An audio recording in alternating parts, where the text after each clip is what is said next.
10 fingers channel में आपका स्वागत है। आज हम कक्षा 10 की गणित में प्रश्नावली 1.1 का प्रश्न क्रमांक 3 हल करेंगे। प्रश्न इस प्रकार से है, अभाज्य गुणनखंड विधि द्वारा निम्नलिखित पूर्णांकों के HCF और LCM ज्ञात करें। तो यहाँ पर हमें ये पहला दिया है 12, 15 और 21। तो अभाज्य गुणनखंड विधि में पहले देख लेते हैं कौन कौन सी अभाज्य संख्याएं हैं जो हम लेते हैं। देखिए, जो एक है वो ना तो भाज्य है और ना ही अभाज्य है, इसलिए एक को नहीं लिया जाता है। अब हम इसके अभाज्य गुणनखंड निकालते हैं 12 के।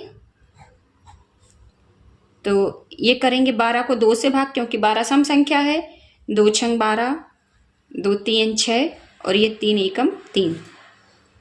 फिर करते हैं 15 से, 15 का तो 2 से तो नहीं जाएगा, विषम संख्या है। 3 से करके देखते हैं। 3 5 15 और ये 5 एकम 5। अब हम करेंगे 21 के अभाज्य गुणनखंड। तो 21 के होते हैं 30 7 21, 7 एकम 7।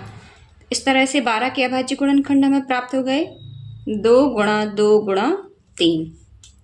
15 के आ गए हमारे 3 गुणा 5 और 21 के आ गए 3 गुणा 7। तो अब देखिए, जो HCF है वो तो तीनों में जो हाईएस्ट कॉमन फैक्टर है, तो 3 तीनों में है, तो HCF तो हो गया 3। अब हम निकालेंगे LCM। तो LCM कैसे ज्ञात करते हैं? जो संख्या तीनों में कॉमन है वो तो एक ही बार लिखेंगे, और जो संख्या तीनों में जितनी भी बची हैं जो संख्याएं, वो हम एक एक बार लिख देंगे। तो पहले छोटी संख्या देखते हैं, ये है 2 गुणा 2, और तो कहीं नहीं आया 2। फिर है 3, तीनों में एक एक बार है तो 3 लिख दिया। फिर 5 है तो 5 लिख दिया, और फिर है 7। तो इस तरह से अभाज्य गुणनखंड हो गया, LCM हो गया 2 गुणा 2 गुणा 3 गुणा 5 गुणा 7। अब इनका गुणा कर देंगे, 2 दूनी 4, 4 3 12, 12 पंचे 60, 60 गुणा 7, 6 संग 42। तो ये हो गया 420। इस तरह से HCF हो गया 3 और LCM हो गया 420। अब इसी का दूसरा भाग कर लेते हैं। इसमें हमें ये संख्याएं दी हैं 17, 23 और 29। तो 17 के अभाज्य गुणनखंड हो जाएंगे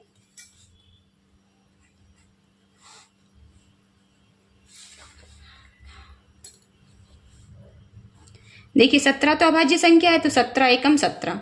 फिर 23 भी अभाज्य संख्या है तो ये 23 एकम 23। इसी तरह से 29 भी अभाज्य संख्या है तो 29 एकम 29। इस तरह से 17 के अभाज्य गुणनखंड हो जाएंगे 17, 23 के हो जाएंगे 23। अब इसमें गुणा 1 हम लिख सकते हैं क्योंकि यहाँ कोई और अंक नहीं है लिखने के लिए, इसलिए हमने 1 लिखा है, और इसी 1 को हम HCF बनाएंगे। HCF बराबर 1। अब जब कोई और संख्या नहीं है तो फिर हमें 1 लिखना पड़ेगा, 0 तो लिख नहीं सकते। फिर है LCM। तो LCM हो जाएगा 17 गुणा 23 गुणा 29, और इन तीनों का गुणनफल आता है 11,339। तो ये हो गया LCM और ये हो गया HCF।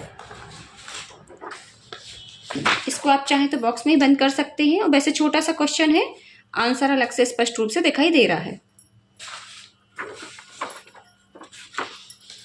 अब इसी का तीसरा भाग है। इसमें हमें संख्या दी है 8, 9 और 25। तो 8 के हम अभाज्य गुणनखंड निकालेंगे।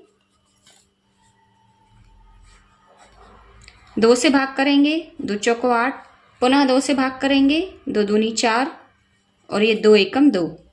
9 के अभाज्य गुणनखंड निकालेंगे, 3 तिया 9 और ये 3 एकम 3।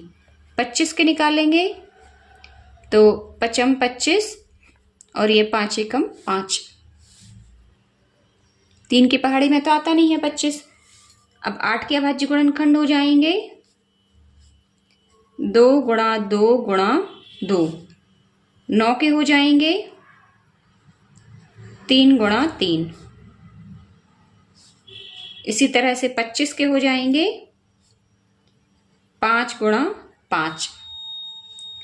तो अब इन तीनों का HCF है वो हो जाएगा 1, क्योंकि इन तीनों में कोई और नंबर नहीं है कॉमन, इसलिए 1 हो जाएगा। अब LCM तो ये हो जाएगा हमारा, देखिए कोई भी अंक तीनों में नहीं है, इसलिए इन सबको उठा के सीधा का सीधा उतार देंगे। 2 गुणा 2 गुणा 2 गुणा 3 गुणा 3 गुणा 5 गुणा 5। तो अब इनका LCM हो जाएगा 2 दूनी 4, 4 दूनी 8, 8 तेरी 24, 24 ती 72 गुणा 5, 72 गुणा 25। तो इनका गुणनफल आ जाएगा हमारा 1800। इस तरह से LCM हो गया 1800 और HCF हो गया 1। तो ये बहुत ही आसान सा प्रश्न था, 6th क्लास में हमने ये प्रश्न करके रखे हुए हैं।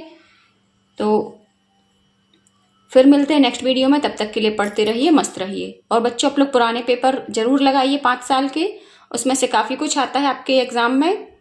और आप घड़ी में 3 घंटे का टाइमर लगाइए और उसी के अकॉर्डिंग आप पहले तो आप पेपर हल कीजिए 3 घंटे का, और फिर उसको खुद ही चेक कीजिए, आपको पता लग जाएगा कितने नंबर का आप कर पा रहे हैं सही सही।